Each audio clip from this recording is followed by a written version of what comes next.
38 भक्त उत्पत्ति का अंग। हृदय में भक्ति का उदय कैसे होता है, इसका वर्णन। आदि सद्गुरु सुखराम जी महाराज फरमाते हैं कि हे संपूर्ण संसार के नर नारियों, मेरी बात ध्यानपूर्वक सुनो। महासुख के अमर पद की भक्ति साधक के अंतःकरण में तभी प्रकट होती है जब उसके भीतर ये दृढ़ भाव जागता है कि सतगुरु ही साक्षात परमेश्वर सत साहेब हैं। जब तक शिष्य के मन में सतगुरु के प्रति यह अनन्य निष्ठा और साहेब भाव उत्पन्न नहीं होता, तब तक हठपूर्वक लाखों यत्न करने पर भी अमर देश की वो परम भक्ति घट में पैदा नहीं हो सकती। महाराज कहते हैं कि मैंने साधना और भक्ति के सभी मार्गों का गहन विचार व मथन करके यही देखा है कि सद्गुरु ही साहेब हैं। इस परम भाव के जगह बिना अमर पद की भक्ति उपजती ही नहीं, और जब यह भाव पूर्णतः जाग जाता है तो वो भक्ति प्रकट हुए बिना रह ही नहीं सकती। जिस मनुष्य के हृदय में दुखी जीवों और परमात्मा के साधु संतों के प्रति परम दया भाव जागता है तथा जिसकी कड़वी वाणी और कठोर व्यवहार छूटकर मिठास व नम्रता में बदल जाते हैं, उसके भीतर सही समय आते ही अमर पद की कैवल्य भक्ति शीघ्रता से प्रकट हो जाती है।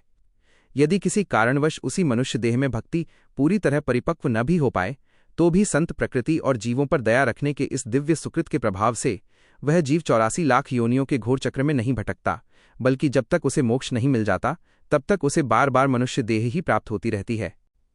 महाराज समझाते हैं कि दयालु मनुष्य के भीतर काल के चक्र को काटने वाली संत प्रकृति जन्म ले लेती है। यद्यपि परमात्मा परम दयालु हैं, परंतु परमात्मा के प्रेमी साधु संतों की भक्ति शूरवीरता से चलती है। वे कड़ाके की ठंड, तीखी धूप, भूख प्यास और विपरीत परिस्थितियों की परवाह किए बिना अनवरत राम सुमिरन में मस्त रहते हैं। ऐसे त्यागी संतों को देखकर दयावान मनुष्य के मन में उनके प्रति गहरा आदर जगता है, और वह उनकी कुटिया बनाकर गर्म कपड़ों, छाया, रोटी व जल की व्यवस्था करके सहयोग करता है, ताकि वे सुखपूर्वक प्रभु भजन कर सकें। इस प्रकार की संत सेवा और दया रखने वाला जीव जब तक अमरलोक नहीं पहुंच जाता, तब तक मानव शरीर धारण करके भक्ति के मार्ग पर आगे बढ़ता रहता है। जो साधक कैवली संतों की पावन संगति में जाकर बैठता है और सद्गुरु द्वारा सुनाई जाने वाली कैवल्य देश, अमरलोक की साखियों और अनहद शब्दवाणी को पूरे ध्यान व कान लगाकर सुनता है तथा उसे जीवन में धारण करता है, उसके घट में कैवल्य भक्ति अत्यंत शीघ्रता से जागृत हो जाती है। यदि उसी जन्म में भक्ति का पूर्ण फल न भी मिले, तो भी कैवली संतों की संगति और वाणी के प्रभाव से उसकी आत्मा कैवल्य प्रकृति की बन जाती है। इसके फल स्वरूप वो जीव 84 लाख योनियों में गिरे बिना मोक्ष प्राप्ति तक निरंतर मनुष्य देह में ही अवतार लेता है। आदि सद्गुरु सुखराम जी महाराज कैवली भक्ति के प्रकटीकरण का रहस्य बताते हुए फरमाते हैं कि जो साधक जीवन में आने वाली किसी भी लौकिक बाधा, कठिनाई या लोक लाज की परवाह न करते हुए जैसे तैसे करके कैवली संतों की संगति में पहुंच जाता है, ऐसे निष्ठावान सत्संगी के अंतःकरण में परमात्मा की गुप्त कैवली भक्ति का गूढ़ भेद स्वतः ही उजागर हो जाता है। यदि संसार का कोई ऐसा मनुष्य भी हो जिसके मन में कभी कैवल्य भक्ति करने का विचार तक न आया हो और न ही कोई सुकृत का योग हो,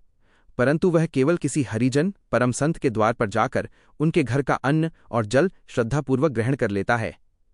तो उस संत प्रसाद अन्न जल के परम प्रताप से उस मनुष्य के कुटिल मन में भी कैवली भक्ति करने का शुभ विचार जन्म ले लेता है और आगे चलकर उसके घट में भक्ति अवश्य प्रकट हो जाती है।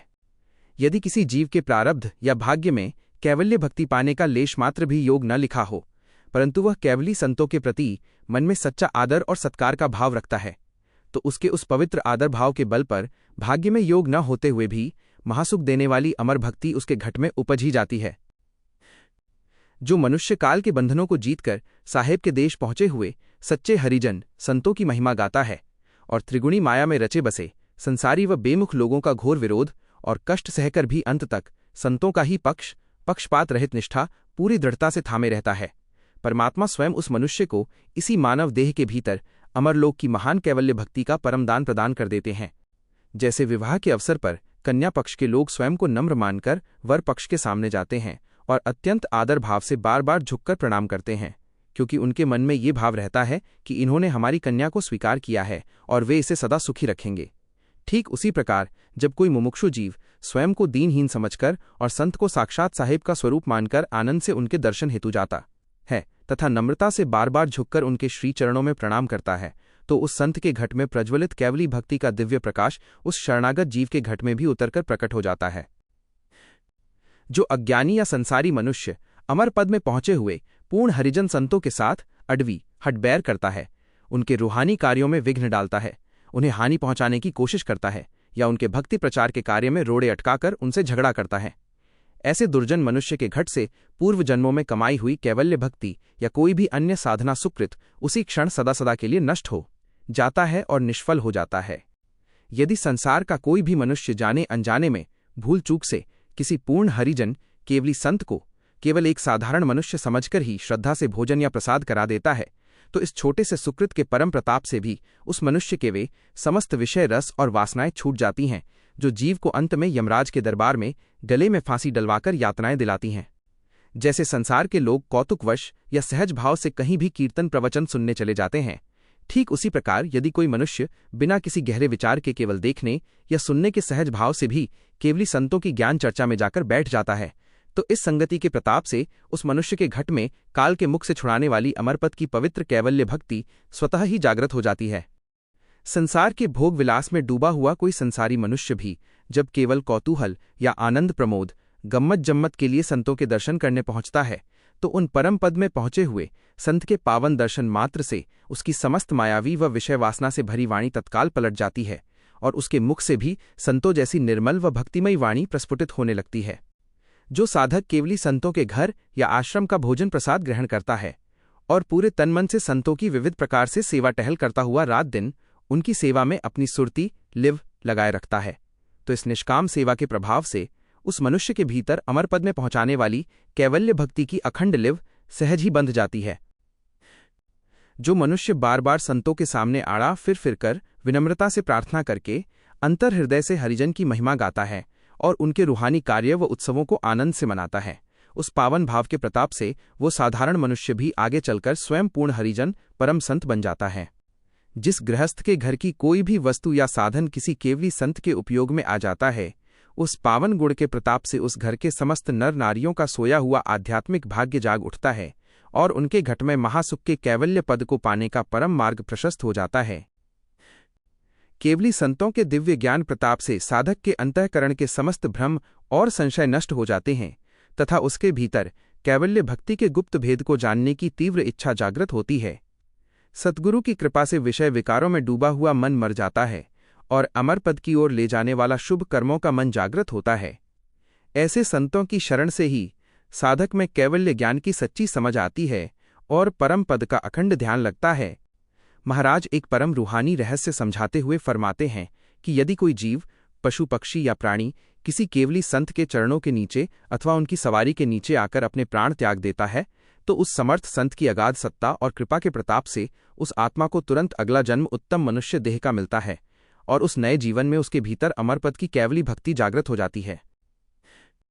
इस धरती पर जहां जहां भी पूर्ण हरिजन संतों के पावन चरण पड़ते हैं, उस पावन भूमि की चरण रज का एक बारीक से बारीक कण भी यदि किसी जीव के मुख में चला जाता है, तो उस रूहानी प्रभाव से उस जीव के अंतःकरण में अमरलोक की कैवल्य भक्ति का अंकुर फूट पड़ता है।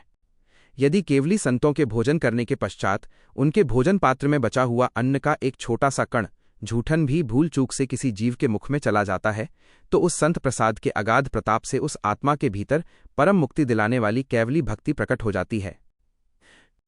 जिन जिन शुभ भावों, साधनों और सुकृतों से परमात्मा की ये परम भक्ति प्रकट होती है, वह संपूर्ण मार्ग मैंने स्पष्ट रूप से सुना दिया है। अब इस संसार के समस्त नर नारी, साधु और संत इसे ध्यानपूर्वक सुनकर अपने जीवन में धारण करें। महाराज पूर्व जन्मों के संस्कारों की महिमा बताते हुए फरमाते हैं कि जिस साधक ने अपने पिछले जन्म में सांसारिक जाति, कुल और मायावी परंपराओं की भक्ति को त्याग कर केवली परम भक्ति की थी, परंतु किसी कारणवश साधना अधूरी रह जाने से वह परमपद नहीं पहुंच पाया था, ऐसे सभी पुण्य आत्माओं के घट में इस जन्म में आते ही वह परम कैवल्य भक्ति पुनः स्वतः प्रकट हो जाती है। जिसने पूर्व जन्म में संतों का सत्संग और सत नाम का अनवरत सुमिरन भरपूर मात्रा में किया है, इस जन्म में मिलते ही उसके भीतर भक्ति का अंकुर तुरंत प्रस्फुटित हो जाता है और भक्ति जागृत होते ही उसके चेहरे पर परम पद की प्राप्ति का अलौकिक तेज और नूर झलकने लगता है। मैंने पिछली साखियों में वे समस्त गुण और विधियां विस्तार से बतलाई हैं जिनसे जीव के घट में परम पद की भक्ति प्रकट होती है। संसार के सभी ज्ञानी, ध्यानी, साधु संत और नर नारी इस परम सत्य को भली भांति समझकर अपने कल्याण का मार्ग अपनाएं।